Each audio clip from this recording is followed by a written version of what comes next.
ரொம்ப ஃபிசிக்கல் டிமாண்டிங்கான ஒரு படம் சார்.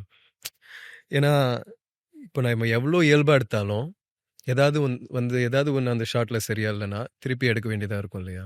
இப்போ நீங்க நார்மலா ஆடுற கபடி மேட்ச் வந்து ஒரு ஐ திங்க் 1 ஹவர் அந்த மாரி 45 மினிட்ஸ் டூ 1 ஹவர். பட் இப்போ நம்ம ஒரு படமா அத எடுக்கும்போது, இவ்வளோ அக்ரெசிவா அது இருக்கிறதுனால, ரியல் கபடி பிளேயர்ஸ் வந்து தூங்காம, காய்ச்சலோட, ம் பசியில, சினிமான்றதுனால இப்போ அதெல்லாம் நம்ம ஷூட் பண்ணி நம்ம ப்ரொஜெக்ட் பண்ணும்போது, நெறைய விஷயத்துல திருப்பி திருப்பி எடுக்க வேண்டியதா இருக்கும். நெறைய விஷயங்கள் சரியா வராது.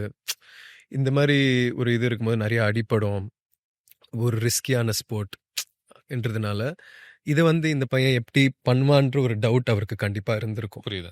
ஸோ, அதுதான் அவரு சொல்றாருன்னு நெனைக்கிறேன். அதையும் தாண்டி கொஞ்சம் கம்ஃபர்டபுளான ஒரு சிச்சுவேஷனா இருந்துச்சுன்னா, ஒரு கபடி சீக்வென்ஸ ஒரு 3, 4 டேஸ் இல்ல 1 வாரம் ஷூட் பண்ணியிருக்கலாம்.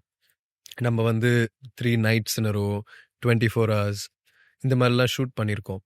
இதெல்லாம் வந்து இவனுக்கு கஷ்டமா இருக்கும் அப்படின்னு யோசிச்சிருப்பாரு. புரியுது. பட் அதுக்கு தான் அவ்வளோ டைம், அவ்வளோ பிராக்டிஸ். இப்போ கபடி வந்து செகண்ட் நேச்சர் மாரி ஆயிடுச்சு. மசில் மெமரி மாரி ஆயிடுச்சு.